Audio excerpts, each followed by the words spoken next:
Actually, 19. Pero, tingnan muna natin dito sa 18, no? Sabay-sabay tayo bumasa. Nakikita nyo, kids, no? Mga bata, no? Romans 8, verse 18. Hindi yan, no? Romans 8, verse 18. Basahin natin. Hanggang 25. Sabay-sabay tayo, no? Sige. Tapos, manalangin tayo. Basahin muna natin. 1, 2, go! Sapagkat, napatutunayan ko na pagtitiis sa panahon ito'y hindi karapat-dapat maitubas sa kalwalatiyang mahahayag sa atin. Ano yung sabihin ng kalwalatiyan? Yung maganda. Yung magandang inyanda ng Diyos sa atin. Okay, say this, glory. Kaya, gloria.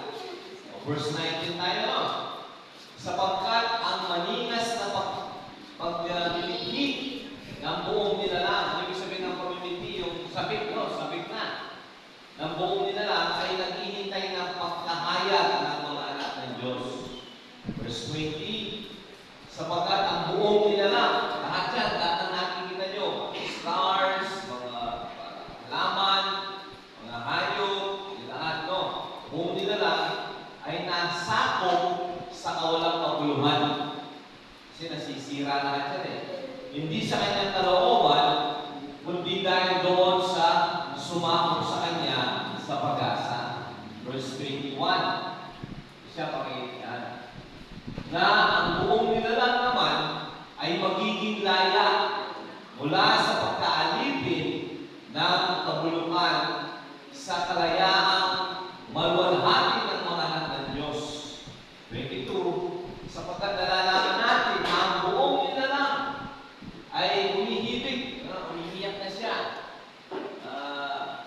Parang kay kapapangan, sasainin. Sasainin eh. Umihibig at nagdaramdam na may kahirapan na kasama natin hanggang ngayon. At hindi lamang ngayon, kundi pati naman tayo, nagkakaroon ng sakit eh. Na mayroong mga pangunahing bunga ng Espiritu. Mamaya, discuss natin yun. Sa mga pibagay tayo na may nagsisihibig din. Sasayin tamo rin. Sa ating sarili. Sa paghihintay. Parang tayo nahantay. Sa pagpupok. Na din iba'y ang pagtubos sa ating katawan. Okay? Matutubos ng katawan. Ito na lang po kasi ang kailangan matubos ng katawan. Pero yung ating espiritu, kaluluwa, ayos na yan eh. Ito na lang ang nauli. Kasi namamatay pa ito, nabubulok. Okay? Kailangan mapalitan. Sapagkat tayo iniligtas sa pag-asa. Tatapat ang pag-asa na nakikita ay yung pag-asa. So yung pag-asa natin, hindi natin nakikita. Kaya sino nga ang umaasa sa nakikita? Verse 25, last verse niya. Tatapat ang nagsisiyasa tayo sa hindi natin nakikita kung magkakayo'y hinihintay natin may pagtitiis sa amin. So tayo nag-ahantay. Lahat tayo nag-ahantay. Okay? Praise God. Napakaganda na nabasa natin. Sige, manalangin tayo. Panginoong Diyos, maraming salamat po sa aming oras para tuloy-tuloy kaming magbasa, mag-aral ng iyong salita. Bigyan niyo kami ng usay, karunungan, pangunawa, at nagpapasakot kami sa kapangyarihan ng banal na Espiritu. Nire-reject namin si Satanas. Inaayawan namin si Satanas. Pinapalayas namin si Satanas sa kanyang mga evil spirit na kikilos, maninira ng aming konsentrasyon, at magpapabigat sa aming mga espiritu. Ito ang aming dalangin sa mga ng Panginoon Jesus. Amen. Okay, praise God. Balik tayo doon sa verse 18 siya, or 19 na tayo. So yun ang 18, no? Verse by verse natin. Alam niyo po, ang verse by verse magandang sistema yan. Kasi talagang kumbaga sa alam mo kayong kapapangan, asusuyod tayo.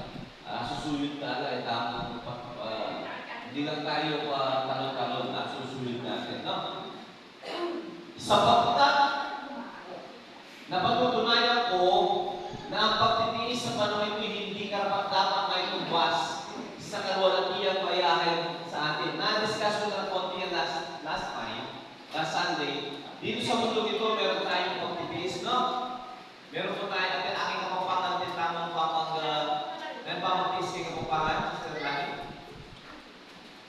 boses mo naman. At yung tamang papi mo, hindi babata tamo. Hindi babata. Kapi babatan. At yung tamang kapi babatan. Meron tayong pagtitiis sa mundo ito. Alina, pinag-pray ko si James. Si James, meron siyang heart ailment. 13 years old. So, pinagkilala ko sa kanya si Jesus Christ. Okay? Ang gusto ng Panginoon po kasi lahat tayo ay malusog. Pero dahil nagkasala sa limutan, apektado tayo lahat ng mga disgrasya, apektado tayo ng mga sakit sa mundo nito. Ngayon, darating ang panahon, yung nanay natin, yung pag-aaralan natin, ipapalik ng Panginoon yung kanyang unang plano. Ano yung unang plano niya? Ang pakasama natin ng Diyos na hindi tayo namamatay. Wala sakit. Imagine mo yan. Hindi ka magkakasakit. Diba? So, tanong ko po kayo, gano'n na kaya karami, gano'n na kalaking pera inubos mo sa gamot? Yung mga nagagamot dito. Dami na, no? Parang pagkain na rin ang gamot ngayon eh. So, tayo kasi dito sa mundo ito, ay subject tayo dyan eh. Talagang kasama yan hanggat nandito tayo. Sa mundo ito kasi walang makikitang perfect. Walang perfect condition. Walang perfectly healthy. Wala. Okay? Kasi po, nagkasala tayo. Nagkasala si Adan. Diba? No? Kasi bago magkasala si Adan, ayos, perfect lahat eh. Nagkasala si Adan, yung ating mga ninuno. Kinain nila yung mansanas. Mansanas po ba yung kinain nila? Ano yung kinain nila sa garden ng Eden? Mansanas o ubas? Chico yata, Chico. O tama lang, yung halaman na yun, walang pangalan. Kung kamatsili ba yan, o papaya. Sabi ng Bible, puno ng pagkakilala sa mabuti at masama. Bawal yun eh. Isa lang ang utos doon. Kaya isa lang. Ngayon, ang daming utos. Hindi na. Paano mo matutupad yung maraming utos na yun? Kung noong una, isa lang ang utos. Hindi nagpasawa yung pantao. Isa nga lang ang utos eh. Diba? So, ang tao kasi mahina. Kaya magmula noon, kinain nila yun. Sabi, sana mamamatay ka. Hindi mo na sila namatay physical, pero yung kanilang relasyon sa Diyos, nawala na. Yun ang namatay. Hindi sila nawala physically, hindi nawala yung kanilang kaluluwa, pero yung relasyon nila sa Diyos nawala. Para ka na rin patay kasi wala ka sa Diyos eh. Ang Diyos ang buhay. Diba? Ang Diyos ang buhay. Mawawala ka sa Diyos. Hindi patay ka na sa kanyang patingin, kahit na humihinga ka pa. So yung pinangyari, kaya tapos dumami ang kasalanan, hanggang sa nagpalipat-lipat na sa mga tao, kasi tayong lahat naman lahi na niya doon eh.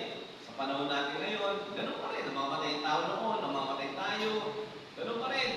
Lahat tayo po ay tinatamaan na ngayon ng sumpa. Kakasala, sasaktan, kakasakit, hanggang sa namamatay. Amen? So yun po, dahil sa kasalanan. Ngayon, kahit na Kristiyano ka na, tinanggap na si Jesus Christ, kung hindi mo pa tinatanggap si Jesus Christ, namatay ka na dito, mahuhulog ka po sa impyerno. Habang nabubuhay ka rito, nagkakasakit ka, minsan mahirap ka pa na rito, ito yung nakakalungkot. Marami po kasi Kristiyano ngayon, ay mga tao ngayon, mahirap na rito sa mundo. Dati ang panahon, mahulog pa sila sa impyerno. Bakit sila mahulog sa impyerno? Dahil mahirap sila? Hindi. Mahirap na sila rito, kawawa ng buhay nila dito, mahulog pa sila sa impyerno, hindi dahil sa mahirap sila. Kasi nga po, hindi nila tinanggap si Jesus Christ. Okay? Kaya kung mayaman ka naman, mayaman ka, mahulog ka na sa impyerno. So ngayon, makikita yung mayaman at saka mahirap sa impyerno. Parehas sila sa impyerno, yung dati dito, yung mga mayayaman dito, alam mo, nasa langit na sila eh. Lahat nakakain nila, lahat napupuntahan nila, naka-aircon sila lagi, masarap ang pagkain nila, pero mahuhulog sila sa impyerno. Amen? Pagka wala sa Kristo sa puso. Ngayon naman, kung mahirap ka rito, mahirap ka na ng makakain, ng tama. Kasi hindi ka pa nga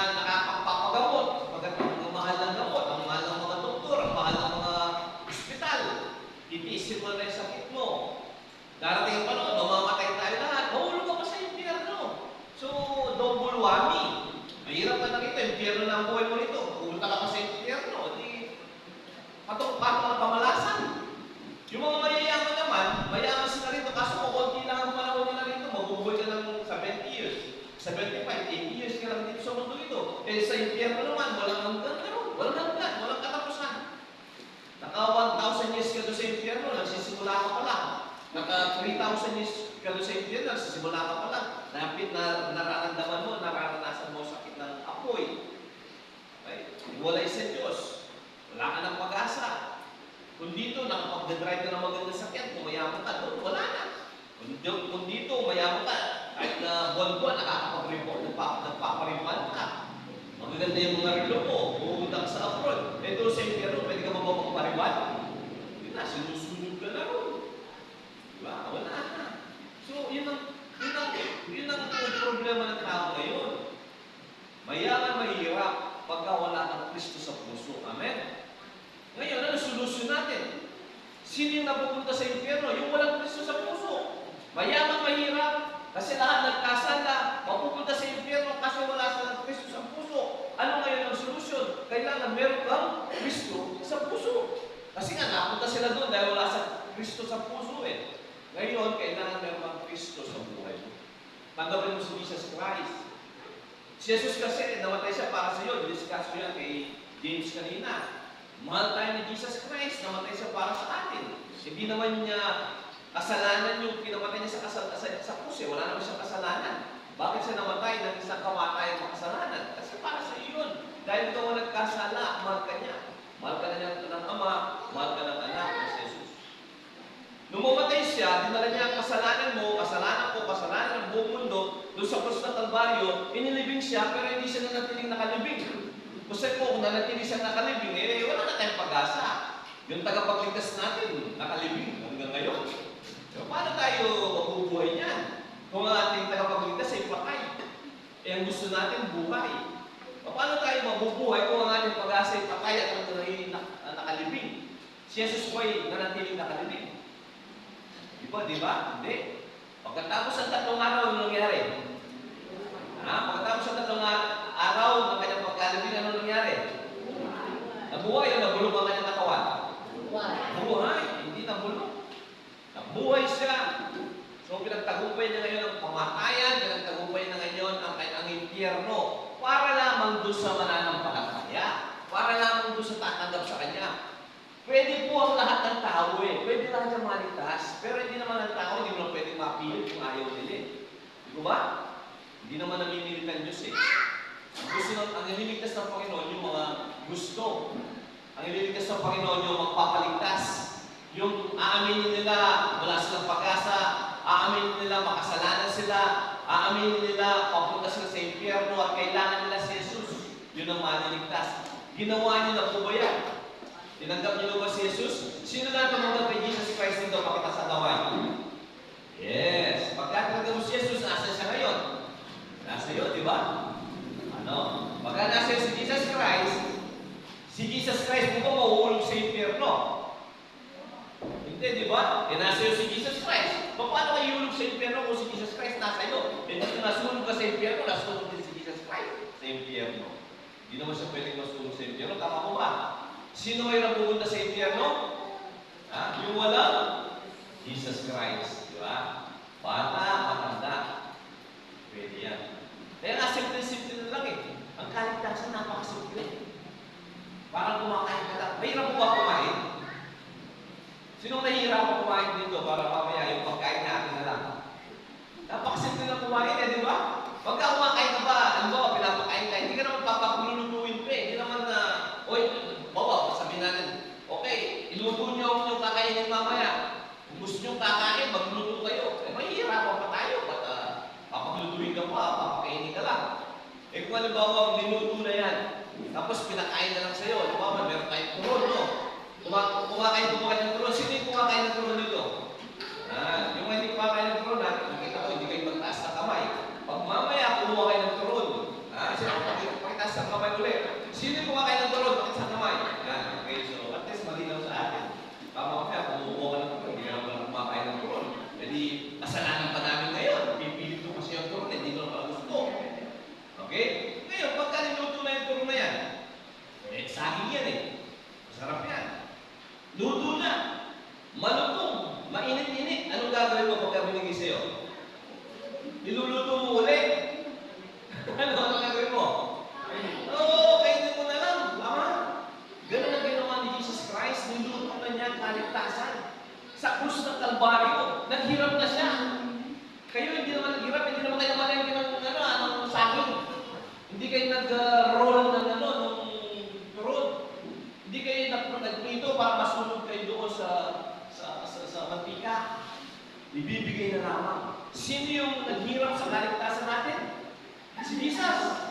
Sino pinatay sa krus ng Kalbaryo? Si Jesus. Sino yung tagapagligtas?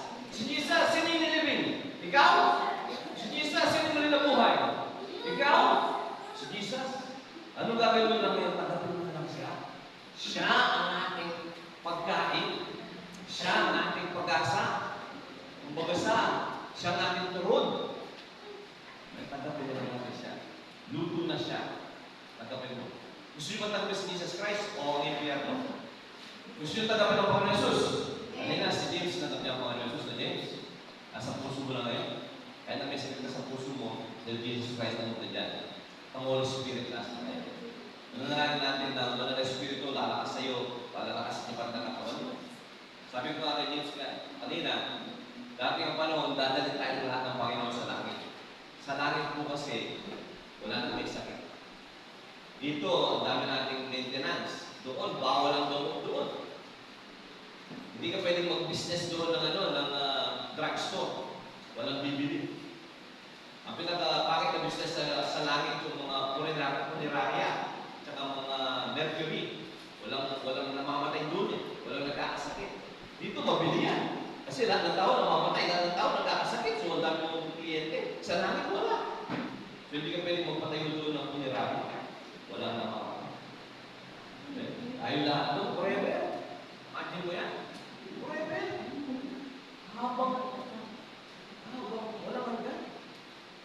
Kaya napakasarap yan. Alam nyo, okay lang na mag-tiis muna tayo dito. Okay lang yan. Okay lang. Ayun, nagtitis kayo, wala tayong aircon. Yung ibang tao, walang aircon, talagang hirap na hirap na para hindi makahinga. Sino ba yung hindi makahinga ngayon dalawa ng aircon? Bibigyan natin ng aircon.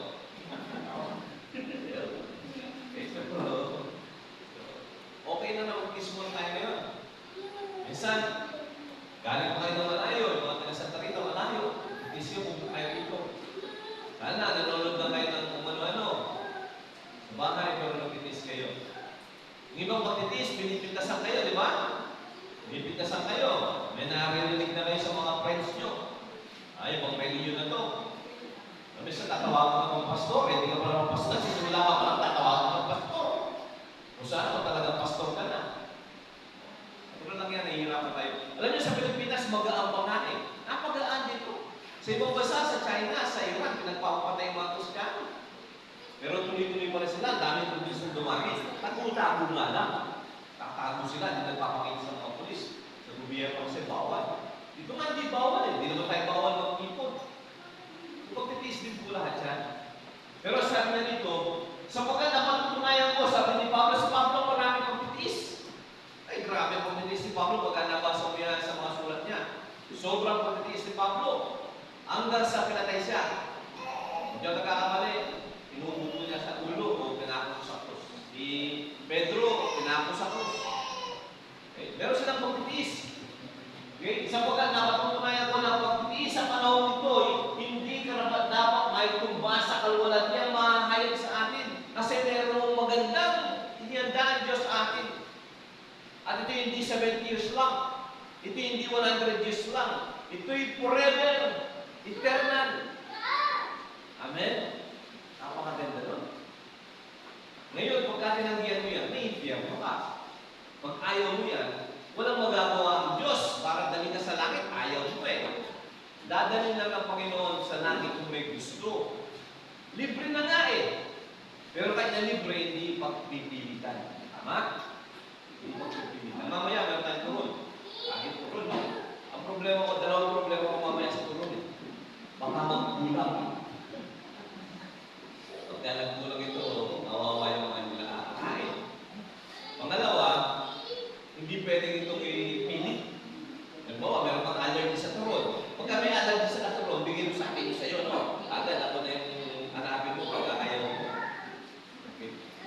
ang langit po ay pwede sa lahat po, hindi mauubusan. Hindi mauubusan ang ticket pa sa langit si Jesus Christ. Ang kanyang dugo ay para sa lahat, hindi mauubusan. Lahat po ay pwede pumunta sa langit, pero hindi rin naman nalimilit ang Panginoon. Ang ginagawa namin ay sinishare lang namin sa inyo. Pinapaliwanag namin sa inyo na ang tagapagligtas natin ay buhay at libre ang kaligtasan. Sino po ang tagapagligtas natin? Jesus Christ. Amen. Si Jesus Christ, no? Siya'y nagtiis. Kung nagtiis sila Pablo, kung nagtiis tayo, dahil nagtiis si Jesus, yung magkatawang-tao lang siya, nagpagtitiis na yun eh. Tapos siya ay narikusta. Tinatawag sa kanya, demonyo. Tinatawag siya demonyo eh. Well yan. Nagpapagaling na nga siya, tinatawagan pa siya demonyo. Diablo. Kung ano ang tinatawag sa kanya? Natawag siyang mapagkunwari. Impostor. Ang dami tinatawag sa kanya. Hanggang sa pako siya sa krus. Nung papunta lang pala siya doon sa Golgotha, dinurahan siya. Pinagkahagupit siya ng mga sundalo. Naman, sobrang pagputis siya. Tapos, dala-dala niya yung kasalanan, di mo pagputis siya. Hindi naman siya nagkasala. Ikaw ang may kasalanan. Siya wala siyang kasalanan. Bakit siya namatay? Kasi sila karapat dapat para tubusin ang iyong kasalanan. So, nagtiis ang ating Panginoon Jesus. Hanggang siya'y pinatay. Isang nakakahiyang kamatayan sa krus ng Kalbaryo. Isa sa mga pinaka-nakakahiya, kung hindi man ang pinaka-nakakahiyang kamatayan, ibibilan ka sa krus. At wala ka, umutubad ka. Tapos, mamamatay ka dyan. Napakahirap. Nagtiis ang Panginoon. Tiniis niya lahat yan. Alam niya yan eh. Alam niyang mararanasan niya yan. Pero tiniis niya yan. Sapagkat gusto niya, hindi ka na mahulog sa impyerno. Kung hindi niya kasi ginawa yun, lahat tayo mahulog sa impyerno. Kasi walang nagbayad. Kasi ang Diyos ay just, makataruan niya. Ang Diyos, hindi basta-basta na lang dadalhin tayo sa langit. Nung nagkasala tayo, dahil mahal niya tayo, mahal kita, nagkasala ka, dali kita sa langit, hindi ubra yun. Ang Diyos ay mapagmahal, pero ang Diyos ay just. Hukom siya. Yes, mapagmahal siya. Pero, hukom siya. Kailangan may magbayad. Eh, wala namang qualified. Isa lang ang qualified magbayad ng kanyang anak. Kailangan na magbabayad, walang kasalanan. Sino walang kasalanan sa tao? Lahat nagkasala. Isa lang ang hindi nagkasala. Ang Kristo, ang Diyos na nagkatawang tao. 100% man, 100% God. Amen? At doon sa kanyang pagkatao ay pinatay siya. Pinatay siya. Para tayo bayaran ang ating kasalanan, nilibing, at pagkatapos sa 3 araw, ano nangyari? Amen? Diba? Nabuhay. So, dinaanan niya lahat yan. Ngayon, tapos na yun. 2,000 years ago pa yun. Siya ngayon ay nakaupo na sa kanyang trono. Hindi na siya pwedeng patayin at pahirapan pa. At ngayon, lahat ng mananampalataya sa kanya, tayong mga believers sa kanya, naghahantay na lamang na makakasama natin doon siya. Darating ang panahon, susundin niya tayo. Para bang ano yun eh, yung petition. Yung mga magulang mo nasa States na, ikaw andito ka pa rin. Kasi nga, ay na pwede ka na pumunta ron, baka nag-aaral ka pa. Let's say, sa summer, anak, punta ka na rito. Sa graduation mo, punta ka na rito, dito ka na magtatrabaho. Okay? Susunduin ka namin dyan. Pero, citizen ka na, dahil petition ka na, andito ka pa rin sa Pilipinas. Ang klema sa Pilipinas, na-experience mo, pero ikaw ay American citizen. Amen? Nahihirapan ka rito, pero alam mo, dati ang panahon, dati ka na sa States. Pero alam nyo, kapatid, parehas na mundo pa rin yan eh. Earth pa rin yan eh. Hindi ganun lang sa atin. Tayo ay heaven citizen. Sabi yan sa Ephesians. Heaven citizen tayo. Tagalangit. Amen? Sabagat ang ating Panginoon ay tagalangit. Ang nagligtas sa atin ay tagalangit. Ang nag-adapt sa atin ay tagalangit. Darating ang panahon, sabi ng Panginoon sa Kristo, kung saan ako naroroon, Doon din sila paroroon. Kung saan pumunta ang Panginoon Yesu Cristo pagkatapos siyang namatay, dinibing at muli nabuhay? Saan siya pumunta?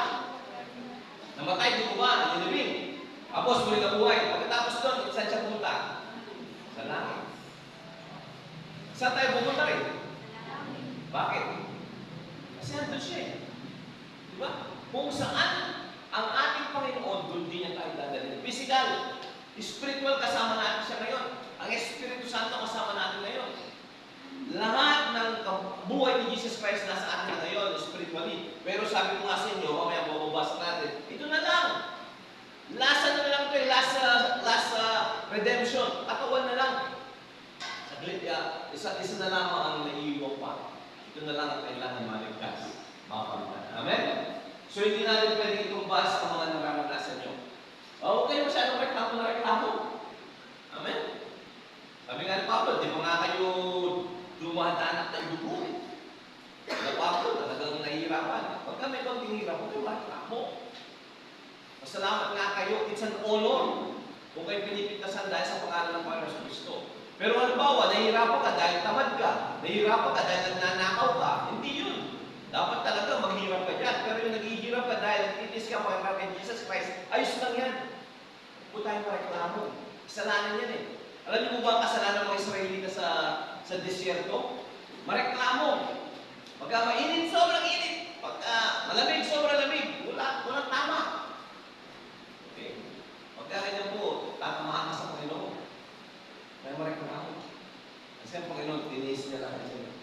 Dati yung panahon, sa langit. Pagka sa langit, nagreklamo ka po ron. Sige, baka hindi pa ako, hindi ko alam. Baka pwede ka pang iulong sa impyerno. Reklamo ka na reklamo doon. Baka sabi mo na, maganda rito ah. Panginoon, ayoko na maganda. Ayoko ng magandang lugar. Hindi ko alam. Baka pwede ka pang iulong sa impyerno. Baka hindi na nakap. Hindi na. So, huwag tayo mareklamo kasalanan niya. Complaining is sin. Amen? So, huwag tayo mareklamo. Sa mga lahat naman tayo dumadaan ng kahirapan. Sapagat ang maningas na pagminiti ng buong nilalang ay naghihintay ng pagkahayag ng mga anak ng Diyos. Inaantay lahat yan. Hindi lamang yun tayo, hindi pati creation. Ang creation po kasi umihibit na rin yan eh. Yung lupa, yung mga stars, yung langit, kasi na-contaminate ng kasalanan yan eh. Naisumpa yan. Pero yan ay ibabalik ng Panginoon sa kanyang pristine and original or better position. Sabagat ang buong nilalang ay nasakop sa kawalang kabuluhan, sa decay, nasisira. Lahat na nakikita nyo nasisira eh. Cellphone nasisira, electric pa nasisira. Lahat na nakikita. Nakikita mo ba ako? Nasisira din ako. Nakikita rin kita eh. Nasisira kami. So lahat ng bagay na nakikita mo lahat yan ay subject to decay. Ibig sabihin, tumatanda ka, nagkakaroon ka ng wrinkles, di mo ba? Kahit anong gawin mo ba? Kahit na yung tawag na nito, botox ka pa, pabanat mo pa yan ng paulit-ulit, dati ang panahon. Hanggang sa mula ka ng mabata. Gusto mo, pabata mo rin ang mali, yung labata ka nito. Masilay na. So, kasi lahat ay subject to decay. Nasisira lahat yan. Amen. Therefore, it's subject to decay kasi nga nagkasala. At okay na rin yung sabi ng Panginoon para mabagbabago niya yan. Mabaguhin niya po lahat yan eh. Sabagat ang buong niya lang ay nasakop sa kawalang kabuluhan. Hindi sa kanyang kalooban, hindi naman kalooban ng nilalang na magkasala si Adan eh. Nadamay pa nga yan eh. Okay? Hindi sa kanyang kalooban, kundi dahil noon sa sumakot sa kanya sa pag-asa. Inalawin ng Panginoon yan para magkaroon ng pag-asa. Ano ang pag-asa natin? Para tayo ay masalba. Ano ang pag-asa natin? Sino ang pag-asa natin? Sino ang pag-asa ng creation? Jesus Christ din. Amen. Laging si Jesus. Laging si Jesus ang pag-asa. Okay? Laging si Jesus Christ. Jesus Christ ang pag-asa natin. Sapagkat ang buong nilalang ay napasa ako sa walang kabuluhan. Hindi sa kanya kalooban, kundi dahil doon sa sumako sa kanya. Sa pag-asa. Isaiah 21. Na ang buong nilalang naman ay magiging laya mula sa kapag-aalipin ng kabuluhan sa kalayaan o luwalhati ng mga anak ng Diyos darating ang panahon po. Kaya nga, kung babasahin mo ang Revelation 21:22, ang tawag na doon, merong mababasa ka ng new heaven and new earth. Heaven and new earth. Kasi pati heaven po kasi contaminated yan ng kasalanan ni Satanas eh. Ito naman, na-contaminate ng kasalanan ng tao ni Satanas. Darating pa ng panahon, babaguhin ng Panginoon. Wala na sumpa. Imagine mo yan. Yung mga halaman, tumutubo, na nagbubunga ng pusa. Ang sarap naman, ang sarap naman. Yan ang mga paunang patikim ng Panginoon sa atin. Parang kinukwento. Kinukwento ng nanay mo na, nanay mo nasa States na. Ikaw, andito ka pa, hindi mo pa naranasan pumunta sa States. Kinukwento niya sa iyo. Kumisan nga, pinapadala ka pa ng ubas at apple dito eh. So, pinapatikim-tikim na niya sa iyo ang madadak ng gorkon. Di meron ka ng unang pagka-alam. Meron ka na po ba? Tayo, ang banal na Espiritu ibinigay sa atin. Tapos, ang buhay ni Jesus Christ nasa atin na. Kapatawaran ng ating kasalanan, nasa atin na yan eh. Ang kulang na lamang, dalhin tayo doon ng Panginoon at palitan nyo ng ating mga panglupa at kasi panlupa. Nagkakasakit to, nagbubulog ito, panlupa to. Dati ang panahon doon sa langit, meron tayong panlangit na katawan. James, ang katawan mo doon, panlangit. Hindi nasisira, hindi nagkakasakit. Amen? Kaya yung huwag po kayong mawala ng pag-asa, yung may mga bills dyan. Ako, nalaki ng bill ko. Umubulwang-bulwang mo. Mawawala ito. Mawawala ito. Kaya yung mga ating mga wrinkles na yan, mawawala. So, hindi mo na, ano ginagawa na sa Facebook, pag gusto nyo pa, maganda yung picture nila. Ano ginagawa nito? Photoshop? Ano yan? Ang ginagawa na kung tayo, bago nyo sa post eh, ang ganda-ganda, para perfect ang mukha. Ang ginagawa nito? Photoshop mo. Tapos pag nakikita mo sa original, parang nakakatakot pala. Sa akin, hindi natin kailangan ng Photoshop. Talagang perfect po tayo doon. Pero nakikilala tayo doon, no? Si Kamani, ganyan pa rin si Kamani. Siyempre, kung hindi si Kamani, paano ko hanapin? Nasaan si Kamani niya? Ako. Siyempre, isa sa mga unang hanapin ko doon, si Kamani. Kamani, ako, meeting na tayo. Ano ba ang plano natin dito sa langit? Eh kung hindi ganyan na mukha ni Kamani. Pero siyempre, perfection is perfection. Yung kanyang identity, andyan pa rin pero perfection. Kasi, meron tayong kanya-kanyang identity eh. Di po ba? Meron tayong kanya-kanyang personality. So yung ating personality, yung identity natin, it will remain until forever. Pero in perfect condition. Perfect condition. Doon ba yung ilong ko medyo sumobra, baka akong babawasan ng Panginoon. Okay? Perfect tayo lahat. Pero yung physical lang yan eh. Pero lahat, yung ating emosyon, yung ating damdamin, yung ating spirito mo, kasi wala na kasalanan. Wala na. Wala na sa Satanas doon. Walang tukso. Perfect. Gusto nyo ba sa langit o sa impyerno? O sa impyerno. Hindi naman tayo namimit. Panginoon lang. Okay? 23. At hindi lamang ngayon, kundi pati naman tayo, merong mga pangunahing bunga ng Espiritu, yung pangunahing bunga ng Espiritu, yung Holy Spirit. At saka yung pagpapakilala ng Holy Spirit patungkol sa darating para sa atin, yung prophecy, yung nakalaan para sa atin. Rapture, babago, langit, yan po yung mga paunan. Hindi pa natin physically na naranasan ngayon, completely naranasan, pero pinapatikim na tayo. Paunang bunga. Isa na ang Holy Spirit. Meron na tayong deposit, down payment, ang Holy Spirit nakasil. Pagkat si Jesus Christ, hindi na mawawala sa Kanya eh. Kasi tatatakan ka ng banal na Espiritu. Patunay na kay Kristo Jesus ka. Kung hindi ka kay Kristo Jesus, wala kang Holy Spirit. Kung wala kang Holy Spirit, impyerno ka. Sapagat hindi ka kay Kristo. Sa mga tuwing tayo na may nagsisihibig din sa ating sarili, nagsisihibig. Ano yung nagsisihibig? Yung dadaing, may kapangpangan. Nino na po na yung masayang kayo, hindi mong katinday. Dito ang karagang kasukasuan, yung mga balon. Kapag niya yung masakit, kung yan din ang okay. Balon, kapag yung masakit. Tinakong naramdaman. Wala akong hibig. Dapat, siya pa may sakit. Wala. Lahat tayo may hibig ba? Sakit ng dama. Okay? Ati tita na ako na may gluto na kami gluto. May sakit.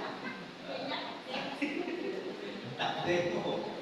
Okay, kakadrive ka bro. Sa kakadrive, di mo saan masakit. Masakit ba yung paa mo, lalo pag amagal, yung tuhod mo, yung mata mo, yung nahihilo ka. Lahat po yun, nagsisipil tayo kasi andito tayo eh. Amen. Sa langit wala nang hibig-hibig doon eh. Kaya na magtatakbo ka pa roon. Pwede ka nga maglilipad-lipad doon eh. Pero tao pa rin tayo doon, no? Baka kala nyo doon, tayo mga hangin na meron tayong heart. Nasa ulap tayo. Diba? Hallelujah. Doon, 24 hours a day, gagano'n-gano'n ka lang. Sabi mo siguro, gusto ko pa doon sa talita. Kaysa sa langit kung gagano'n-gano'n lang tayo. Gusto ko pa sa makabebe. Diba? Hindi po. Ganyan din. Imagine nyo kung anong ginagawa natin dito, tanggalin mo lang ang kasalanan at saka ang sumpa. Kasama mo ang pamilya mo. Pero doon wala nang asasawa eh. Pero pamilya. Sa tayong pamilya. Okay? Nag-harvest tayo. Iniisip ko nga kung, siyempre hindi pa naman alam lahat eh. Hindi pa na ako pumunta ron eh. Baka siguro pwede ka pa rin mag-alaga ng alimango doon. Kapan? Baka yung alimango doon, mas laki nito. Kaya itong ating pag-Lord Supper, hindi ko alam. Diba? Kasi nga wala sumpa. Yung sa Israel, nung unang pinapunta yung mga spy doon, para makita maganda yung lupa. Kasi dako, lupa ng honey and milk and honey. Nung dumating yung mga spy, may dala-dala silang grapes. Dalawang tao, tapos merong coal. Ang lalaki na makuha, parang bayabas. Badi mo yan. Mas maganda sa langit. Kung ang ubas sa langit ay parang apple, malaki. Isang ubas lang, Brad, busog na. Paano ba yung apple? Siguro yung apple parang pakwan. Paano ba yung pakwan? Hindi natin alam. Kasi dito, ano pa yung mga nakasumpayan may mga daming puto niyan. Diba? So, yan. Hindi ka nga, kung meron kang diabetes, hindi ka makakain ng sobrang upas eh. Di ba? Bawal. Nung ako po yung wala pang sakit, binabawal na ako kumain ng upas. Bawal. Napalo ako pagka umuubos ko yung upas. Ngayon, tumataas na aking sugar. Hindi na ako kakain ng upas, binibigyan naman ako ng upas. Mali. Pero doon po, wala. Wala tayong sakit eh. Hindi ka nagkakasakit. Pero hindi ka na nagugutom, kakain ka ron hindi dahil sa nagugutom ka. Kakain ka ron kasi gusto mo kumain. Or enjoyment. Kung masarap po, gusto niyo pumunta sa langit. Sino gusto pumunta sa langit? Amen. Dalawa pumunta sa langit. Dalawang paraan. Ano yung unang paraan, Brad? Kailangan papatay ka. Pangalawa ka. Doon tayo sa pangalawa, no? Malapit na yung pangalawa. Pero actually kasi, hindi na mamamatay sabay-sabay. Pupunta tayo sa langit. Kung hindi ka pa naman kay Jesus Christ, tanggapin mo si Jesus Christ. Okay, may iwan ka. Ito po, walang iwan. Mahirap na yung nagsisisi. Ang pagsisisi mo dyan, nasa impyerno ka na. Okay, tapusin ko na hanggang 25. Tapos na po ako, 5 minutes na lang. 24 sa pagkatay, iniligtas sa pag-asa. Yung ating pag-asa. Ang pag-asa po sa biblical hope. Pag-asa natin biblical hope o yung pag-asa sa Bible kay Jesus Christ. Hindi 50-50. Kasi sa atin dito sa lupa, pagka-pag-asa, 50-50 pa yan, di ba? Bawa naliligaw ka sa babae. Ano sasabihin siyo? May pag-asa ka. Pero kayo naman dalawa lang? Hindi pa. May pag-asa ka lang, no? 50-50 pa yan. Pwede mo wala yun. Kasi aaraling mo pa niya. Pero sa langit, sa Bible, pag-asa ng pag-asa, sa ang ating pag-asa ay si Jesus Christ. At si Jesus Christ ay ginawa na niya ang kaligtasan natin 2,000 years ago. Tinapos na niya yan. Ang pag-asa na lang natin ngayon ay makikita natin mukhaan si Jesus Christ. Iniligtas niya ang ating spirito, iniligtas niya ang ating kaluluwa, ang naghahantay lang sa ating pag-asa ay yung ating katawang nabubulok. Papalitan niya yung katawang hindi nabubulok. Therefore, sure yan. Ano po ba? Bakit sure? Tinapos na si Jesus Christ. Si Jesus Christ yun, meron na siyang glorified body na si Jesus Christ. Kasi siya ang ating first fruit eh. Ang ating first fruit ay si Jesus Christ. Kung si Jesus Christ ay meron siyang magandang katawan, perfect body, glorified body siya ang first fruit. Tayo mga following fruits. Di ba ganun din tayo? Kasi kung hindi ganun, hindi tayo following fruits, hindi siya first fruit. Amen? So ang pag-asa natin ay tiyak. Kaya therefore, ito ang aking conclusion. Dadapat kung nagsisiyasa tayo sa hindi natin nakikita, kung magkagayoy, hinihintay natin may pagtitiis. Kapatid, dalawang gagawin mo ngayon. Una, magandang kasama. Every day. Ngayon naman, dumating na po saan tayo nawa. Inaantay. Pangalawa, magtiis ka. Ang mga maraming pastor ayaw nila hindi sila nangangarap ng pagtitiis. Kasi sino ba may gusto sa pagtitiis? Gusto natin masaya ang buhay. Masagana lagi ang buhay. Hindi po sa mundo ito, meron tayong pagtitiis. Amen. Sabi nga ng Panginoon, in this world you have trouble, but be of good cheer. I have overcome the world.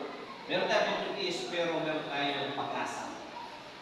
Kapag dito lang ang ating pagtitiis. Sa langit, hindi tayo magtitiis. Sa langit, hindi ka na magpapaypay doon. Sa langit, hindi ka na magpipreach ng gospel. Sa langit, hindi na ako magtuturo sa inyo doon. Sa langit, hindi ka na pupunta sa mga mission.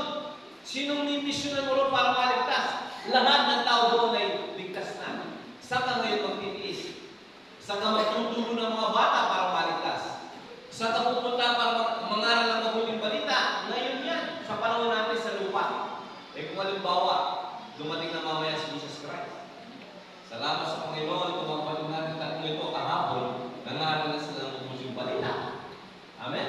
Ligtas na sila, nangaral pa sila. Hindi ayos sila sa harapan ng Panginoon. Kung ikaw, ligtas ka, hindi mo inaaralan ng mga magulang mo. Hindi mo inaaralan ng mga kamag-anak mo. Paano? Naligtas ka, pero na-impiyerno sila. Ito ba pinakamas mahirap yan? Narinig mo ngayon ang mabuting balita. Pinapangarap ko si Jesus ang mabuting balita. Namatay siya sa iyo. Para sa iyo, mahal ka niya. Siya inibigan mo rin ang buhay para magkaroon ka ng buhay na walang. Narinig mo ngayon yan. Hindi mo tinanggap. Bukas, dumating ang Panginoon kaya may nangyari sa iyo. Saan ka pupunta? Yan. So, ang pag-asa mo ngayon. Amen? Tanggapin mo si Jesus Christ ngayon. Kung hindi nyo pa tinatanggap, si Jesus Christ, tanggapin nyo siya ngayon. Ngayon, kung tumatanggal mo kay Jesus Christ, papetiks-petiks pa lang ang buhay Kristiyano mo ngayon, pagsisisiyan din niya. Kailangan magsuko ka ang buhay. Kaya pinanalangin sa Panginoon. Panginoon Jesus, maraming salamat po sa turo ng iyong mga salita. Panginoon, ang lahat ng papuri ay binibigyan namin sa aming Panginoon Yesu Cristo. Ngayon, yung mga hindi ba tumanggap kay Jesus Christ, sundin nyo ako. Ililig ko kayo sa panalangin pagtanggap kay Jesus. Kung hindi ka pa tumanggap kay Jesus Christ, kung hindi ka pa sigurado sa langit na mapupunta sa impyerno, sumunod ka sa panalangin. Kausapin natin si Jesus Christ. Ikaw at ang Panginoon Yesu Cristo ang nakakaalam nito. Ganito ang panalangin pagtanggap kay Jesus Christ. Sundin mo. Panginoon Jesus, maraming salamat po. Minahal niyo ako. Binigay niyo yung buhay para sa akin. Binayaran mo ang aking mga kasalanan. Ika'y namatay sa krus ng Kalbaryo. Inilibing at muling nabuhay. Panginoon Jesus, nagsisisi po ako sa aking pagkakasala. Patawarin mo po ako sa lahat ng mga kasalanan. Bigyan mo ako ng buhay na walang hanggan, Panginoon Jesus. Natanggap kita bilang Panginoon at nakapagligtas ng aking buhay. Maraming salamat, Panginoon Jesus, sa inyong pag-ibig sa akin. Salamat po, Panginoon Jesus. Nasamba kita, inupuri kita, mahal kita, Panginoon Jesus.